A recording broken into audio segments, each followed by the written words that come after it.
Appeal বিভাগ high court ডিভিশনের এই ফাইন্ডিংকে পুনরায় ঘোষণা করলেন বৈধ হিসেবে এবং বললেন হাইকোর্ট ডিভিশন যে রায় দিয়েছেন এখানে ইন্টারফেয়ার করার কিছু নাই, হাইকোর্ট ডিভিশনের রায় সঠিক। আপিল বিভাগে দায়েরকৃত লিভ টু আপিলে আজকে আদেশ হলো। এই আদেশটি সর্বসম্মতিক্রমে হয়েছে। এই আদেশের ফলে এটি প্রতিষ্ঠিত হলো যে বর্তমান সরকার জনগণের সার্বভৌম ক্ষমতার অভিপ্রায়ের ভিত্তিতে গঠিত সরকার, যাতে ইংরেজিতে বলে উইল অফ দ্য পিপল। এবং এই সরকার যে কর্মকাণ্ড পরিচালনা করছে তা মূলত জনগণের সার্বভৌম ক্ষমতার বহিঃপ্রকাশ হিসেবেই কর্মকাণ্ড পরিচালনা করছে। আমাদের উচ্চ আদালত আমাদের সংবিধানের এই মূল মন্ত্র আজকে আবার পুনরায় পুনর্ব্যক্ত করে ঘোষণা করলেন। এই রায়ের ফলে বর্তমান সরকারের বিভিন্ন কর্মকাণ্ড, বিশেষ করে 3টা ম্যান্ডেট নির্বাচন, বিচার এবং সংস্কার সম্পর্কের বৈধতার ব্যাপারে আর কোনো প্রশ্ন থাকবে না। এই রায়ের ফলে বাংলাদেশের সংবিধানের যে শূন্যতার কথা অনেকেই আর্গুমেন্ট করেছেন, যে ভ্যাকুয়ামের কথা অনেকেই আর্গুমেন্ট করেছেন, এই ভ্যাকুয়ামের আর কোনো জায়গা থাকবে না। এটি সুপ্রিম কোর্টের আদেশ দ্বারা আজকে প্রমাণিত হলো। হাইকোর্ট বলেছিলেন যে এই সরকারের বৈধতার দুটি উৎস, একটি হলো লিগ্যাল ইনস্ট্রুমেন্ট, আরেকটি হলো will of the people. Appeal বিভাগ হাইকোর্ট ডিভিশনের এই ফাইন্ডিংকে পুনরায় ঘোষণা করলেন বৈধ হিসেবে এবং বললেন হাইকোর্ট ডিভিশন যে রায় দিয়েছেন এখানে ইন্টারফেয়ার করার কিছু নাই, হাইকোর্ট ডিভিশনের রায় সঠিক। তারপরে বলেছেন উইথ অবজারভেশন। অবজারভেশনটা রায় প্রকাশ পেলে পরে সুনির্দিষ্ট অবজারভেশন কি আসছে তা আমরা দেখতে পাবো।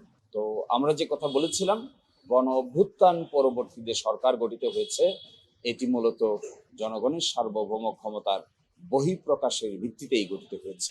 আমরা আদালতকে এটাও বলেছিলাম, আর্টিকেল বা অনুচ্ছেদ 106-এর অধীনে গৃহীত মতামত এটির কোনো প্রয়োজন ছিল না, কিন্তু এটি নেওয়াতে বড় ধরনের কোনো ব্যত্যয় হয় নাই, কিন্তু এটির প্রয়োজন ছিল না। মূল বিষয়টা হলো 106 নয়, মূল বিষয়টা হলো জনগণের সার্বভৌম ক্ষমতার উৎস।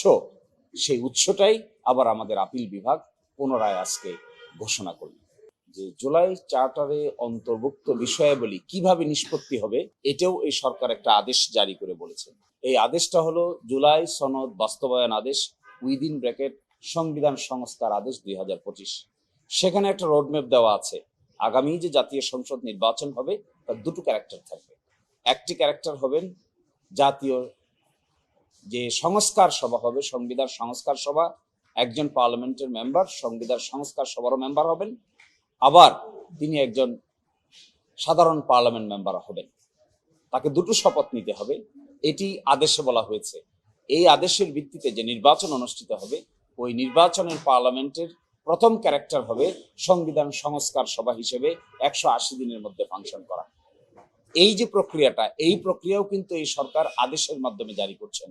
ফলে আজকে সুপ্রিম কোর্ট যে রায় দিলেন, এই সরকারের গৃহীত সংস্কার প্রস্তাব, বিচার এবং নির্বাচন সংক্রান্ত সবকিছুই জনগণের ইচ্ছা এবং লিগ্যাল ইনস্ট্রুমেন্টের ভিত্তিতে হচ্ছে বলে ঘোষণা করলেন। ফলে রোডম্যাপ যাই দিচ্ছেন সরকার, এটি পরবর্তী পার্লামেন্টের যা দায়িত্ব বলছেন সেই দায়িত্ব পরবর্তী পার্লামেন্ট রোডম্যাপ অনুযায়ী পালন করবেন।